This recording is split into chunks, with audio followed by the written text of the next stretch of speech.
companies? The other one that we did look at was Granicus, the one that we do have the other system with. Theirs was a lot higher than this one. Oh, was it? Yeah. We It can was look way at, high. we can look at others, so we We can can look at definitely others keep and trying, and but see. we do have the breakdown right here, how you're seeing for the over imaging right here. It is provided in the breakdown.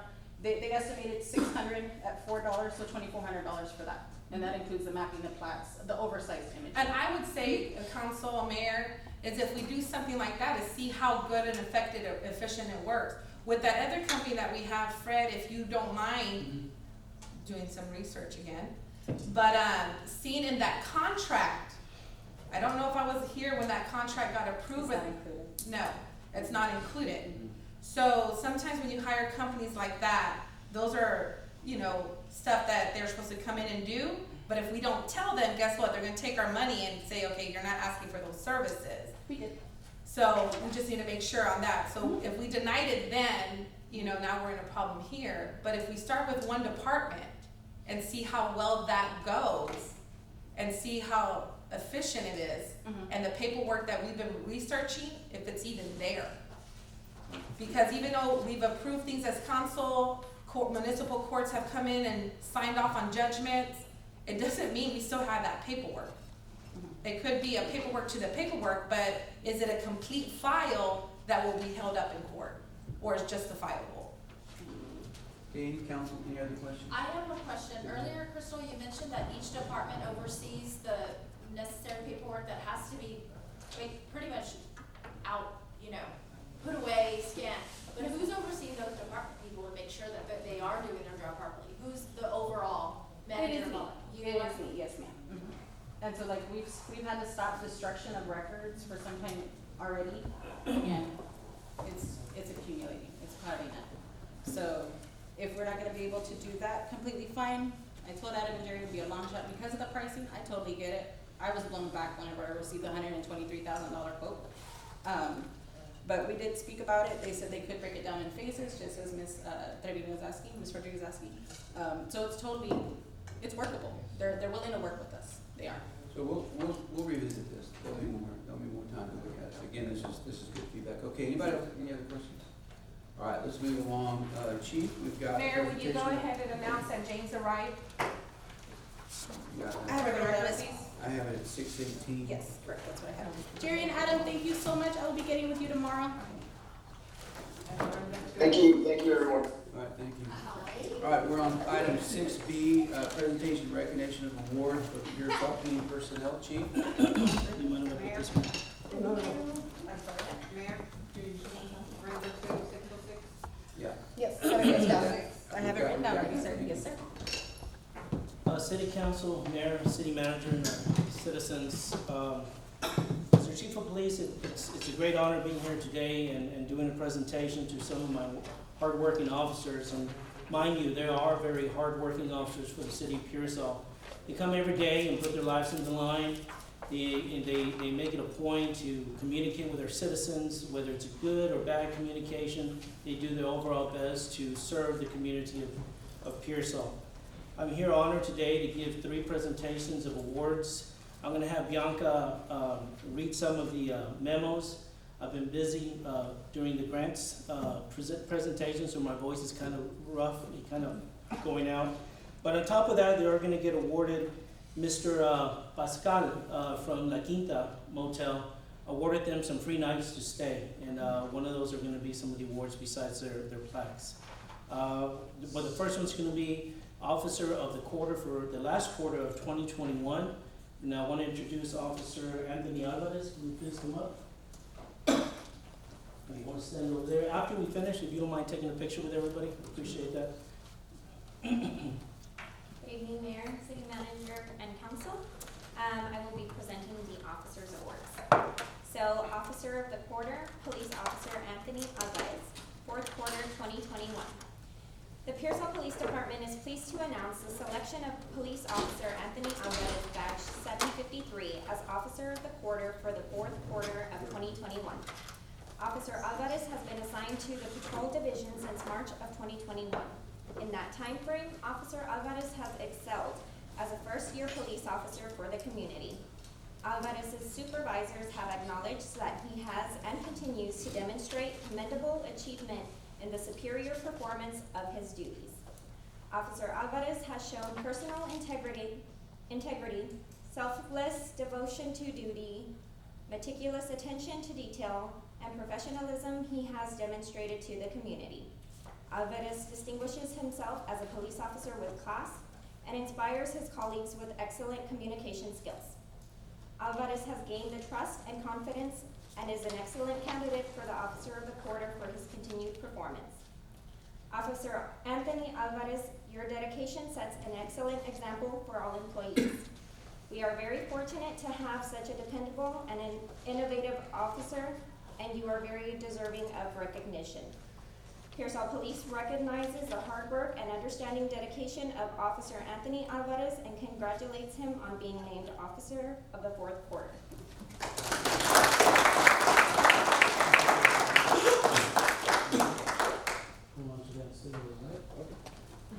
I'd like to present the other officer of the quarter, which is for this year, the first quarter. I'm going to present you Detective Sergeant Jimenez to come up here, please. You want to stand right next to Alvarez? Appreciate it.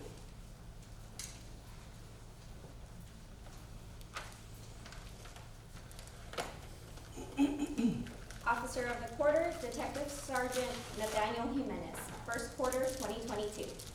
The Pearsall Police Department is pleased to announce the selection of Detective Sergeant Nathaniel Jimenez, Badge 743, as Officer of the Quarter for the First Quarter of 2022. Sergeant Jimenez has been assigned to the Criminal Investigations Division March of 2021. In that time frame, Sergeant Jimenez has begun his investigations career as a detective corporal and has excelled at knowing and recognizing the people of Pearsall. He has developed his skills and knowledge as an investigator and has maintained a level of exceptional work. Sergeant Jimenez is a leader and an excellent representation of the Pearsall Police Department. He always produces quality work, even under stress, and is completely reliable. Nathaniel's job performance is outstanding, which has recently allowed him the promotion to the rank of sergeant. Pearsall Police recognizes the hard work and outstanding dedication of Sergeant Jimenez and congratulates him on being named Officer of the First Quarter of 2022.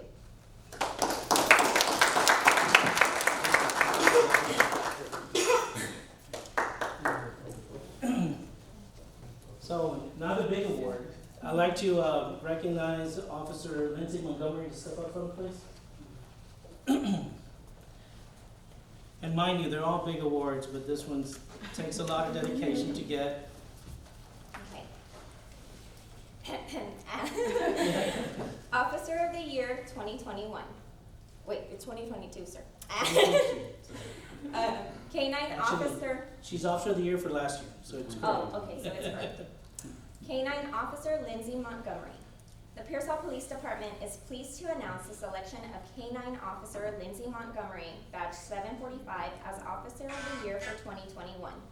With a deep sense of pride, I nominate K-9 Officer Lindsay Montgomery of the Pearsall Police Department Police Officer of the Year. I believe Officer Montgomery has exemplified through her actions the professional standards highly regarded by the Pearsall Police Department. It is difficult to determine which officers are deserving of this prestigious award. However, I believe Officer Montgomery's daily actions in her successful narcotics arrests during the year have made her eligible for this award. In addition to serving as a K-9 patrol officer, Officer Montgomery is a field training officer and often is responsible for instructing younger officers in police procedure and protocol and is a leader among her peers. She is respected by her coworkers and is a highly described and well-rounded individual who displays the highest work ethic as a police officer. Officer Montgomery's efforts have gone above and beyond the work expected of her as a police officer. Her efforts have strengthened our relationship with our community and no doubt improved safety and crime prevention. I am proud to nominate her for the Pearsall Police Department Officer of the Year Award. Humberto Toralva, Chief of Police.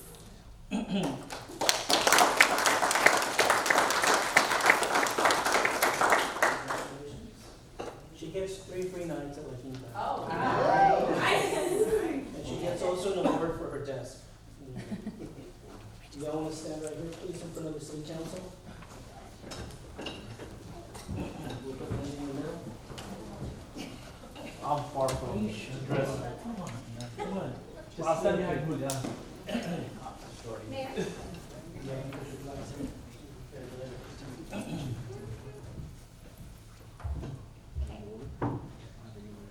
Ready? 1, 2, 3. One more, please. Okay. 1, 2, 3. Thank you. Thank you.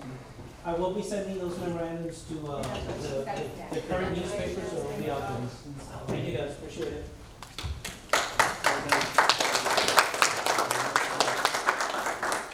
Thank you, Chief. Appreciate you guys, the work your staff does.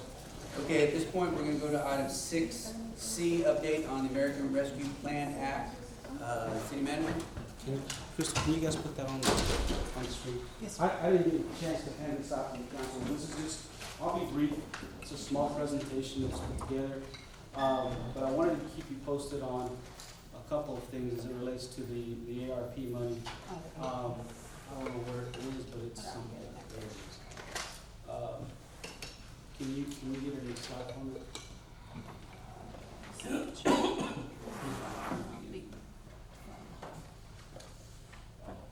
We'll go a second slide. This is, I'm gonna give you a broad overview. We've gone over some of this, but I wanna make sure that everybody kinda has an idea of the use, or what ARP money can be used for.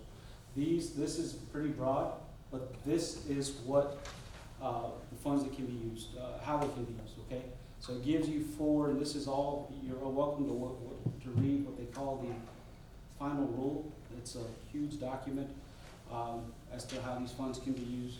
But and what we've been doing primarily is focusing on that fourth one right there, which is invest in water, sewer, broadband infrastructure, making necessary investments to improve access to clean drinking water, to support vital wastewater, stormwater infrastructure, and expand affordable access to broadband internet. So that's what we've been touching on. We have not touched any of the other three uses, as far as allowable uses for these monies, okay? So, can you go to the next slide, Krista? This is kind of small, but this is kind of where we are. We received about $1.3 million June of 2021. Of the funds received, we've spent, we've encumbered, or we obligated about $1 million. Of that money, there's the breakdown of what all has been obligated. So we have the design, the water model study. There, the first one, that was approved by City Council. We also have the drainage study. The drainage study, Council, you should see that second quarter of 2022. Let me go back to the business 35. The water model study, you should see that, a draft of that in the second quarter of 2022. And the water line design should be complete by December of 2022. The significance of the water model study and the drainage study, let me make sure folks, that we're clear on this. Those studies are basically studies that are required. What we're doing to make sure that as we extend water services, for instance, in the water model study, we have the necessary pressure, the things that we need to do. So Hector, I think they're starting tomorrow on the, you guys are hydrants? Hydrant test, yes. Hydrant testing is starting tomorrow. And part of that hydrant testing is measuring gauge pressures. It measures your pressure planes. So that's part of what this study entails. So what we're looking at is, as we start extending utilities, making sure we have the adequate pressure to be able to service this additional extension of not this water line, but other water lines. So it's gonna take 12 points of the city? 12 points of the city, and we're gonna be, that's where we get our pressure readings, is from the our hydrants. So you'll see that, you may see that from your place. I don't know what time you guys start in the morning. 9 o'clock. You'll start seeing that tomorrow. So that's part of the study.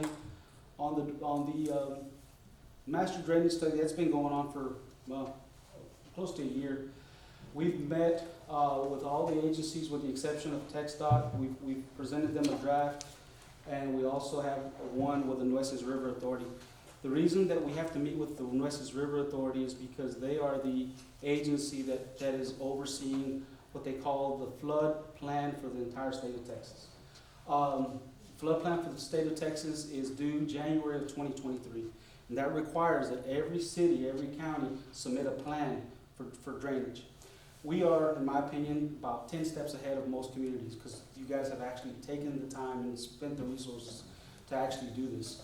So when we met in Cotulla about 2 or 3 months ago, and I can say that we are well on our way to giving them a good, and part of the reason we need this and we're gonna do this is because we're gonna, if the council agrees, the goal is to ask for funding, whether it's grant money, 0% or loan forgiveness type money, and I've included that.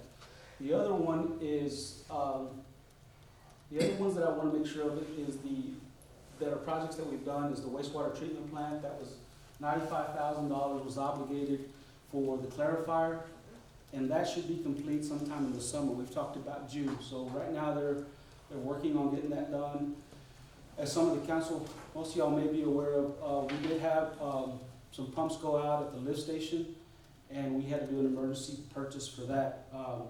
And that happened last month. On the 20th of March. 20th of March. So we've gotten that repaired, and that was a cost for that. And then the replacement of commercial meters, we're in the process of, we're working on that as well.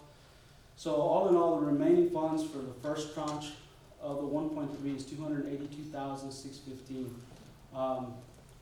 That's kind of where we are. As we talked about, the second tranche, can you go to the next one, Crystal? The second tranche of money is due June of 2022. We don't have, to my knowledge, we don't have any projects identified as a council or as a staff for this $1.3 million.